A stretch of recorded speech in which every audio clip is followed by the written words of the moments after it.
Hello, and welcome to the Implicit Bias module for this holistic review training series.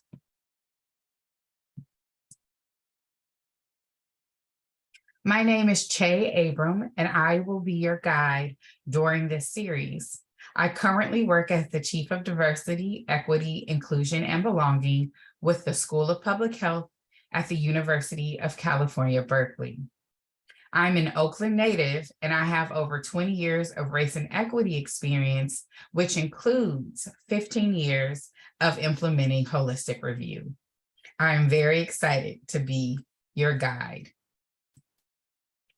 Our agenda for this module will include objectives for this module, learning about anti-discrimination laws, implicit bias and holistic review, and addressing those implicit biases.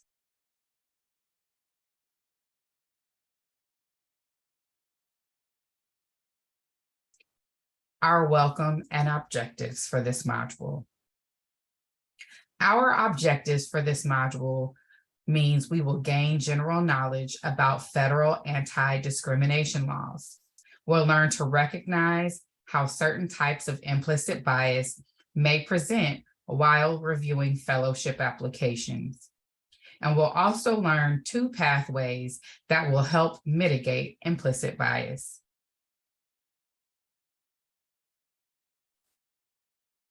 Next, we will discuss a few anti-discrimination laws.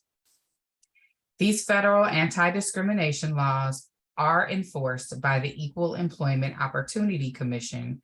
The following laws will make the practice of discrimination against applicants illegal.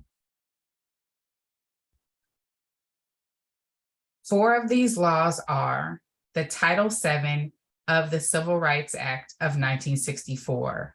This act protects employees and applicants from employment discrimination on race, color, religion, sex, national origin. The Age Discrimination in Employment Act of 1967 protects people aged 40 years and older from age-based discrimination.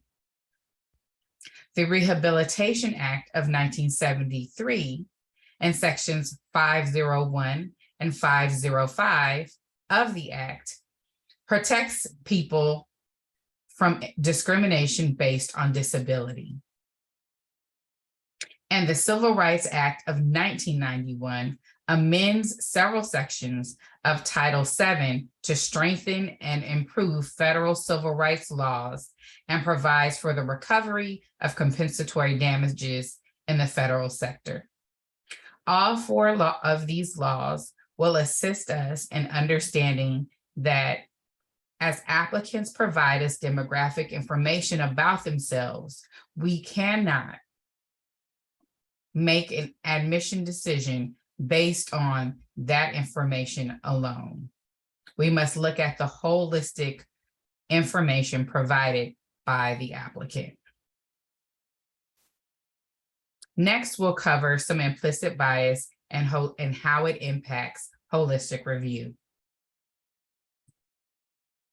The National Institutes of Health defines implicit bias as a form of bias that occurs automatically and unintentionally that nevertheless affects judgments, decisions, and behaviors.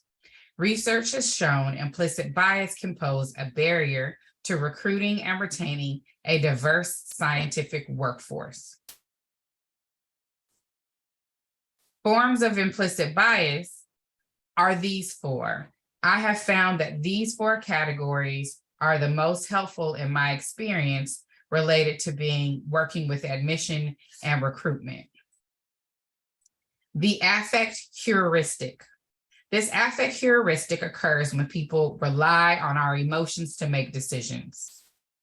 An example of this is the candidate shares a personal story that evokes emotions, and the reviewer uses these emotions to determine the candidate's decision. Affinity bias is the tendency to warm up to people like ourselves. For example, the reviewer has had positive interactions with candidates from specific ASPPH schools or programs and only selects applicants from that specific ASPPH school or program. Perception bias, the tendency to form stereotypes and assumptions about certain groups that make it impossible to make an objective judgment about members of those groups. An example of this is several candidates have 5 years of public health experience, and the reviewer declines to review their application because they believe the candidates have too much work experience and that this fellowship won't benefit them. And lastly, groupthink. This bias occurs when people try too hard to fit into a particular group by mimicking others or holding back thoughts or opinions. For example, the responsibilities of the fellowship are 70% strong ability to connect with the community and 15% quantitative skills. However, a reviewer on the team recognizes this, yet they remain quiet as the other members only select candidates with heavy quantitative skills. All of these examples are hypothetical situations, but could occur and have occurred in my experience related to reviewing applicants and candidates for fellowships or other types of admission processes.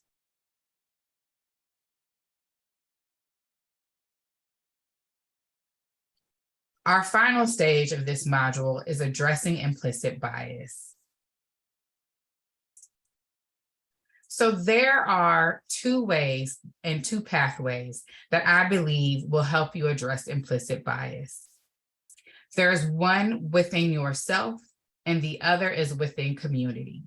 As this is a journey, it is an ongoing, lifelong process. In yourself, you can attend conferences, workshops, take tours, attend different training, read mainstream media articles, books, blogs, or academic journals. You can participate through watching films and videos and listening more than speaking. And lastly, update your social media by adding or deleting people or organizations that you follow so that you change your algorithms. Add new applications to your toolbox, such as Snapchat or TikTok, so you can gain more insights. Within community, you can attend community events, attend group outings, go to festivals, or take group tours, join book clubs, film clubs, or take classes.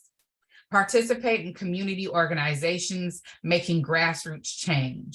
And lastly, much like within yourself, update your social media, deleting people or organizations so that you can change your algorithms, also adding new people and adding new organizations and adding new applications so that you can gain new insights.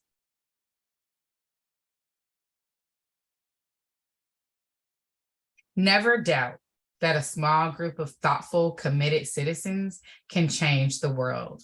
That is a powerful quote by Margaret Mead. As you continue your journey, these are a few things that you can actually do to learn more and to help you learn and mitigate more around implicit bias. You can take the Harvard Implicit Bias Test by going to the link provided. I recommend reading Chapter 6 of the Racial Healing Handbook by Annalise Singh, which is called Catching Yourself in the Flow of Racism. You can complete the National Institutes of Health implicit bias training modules. And lastly, for public health, read Racism, Science, and Tools for the Public Health Professional. All 4 of these are very fast and simple ways that you can, on your own, begin to mitigate implicit bias. Our next module will be an introduction to holistic review.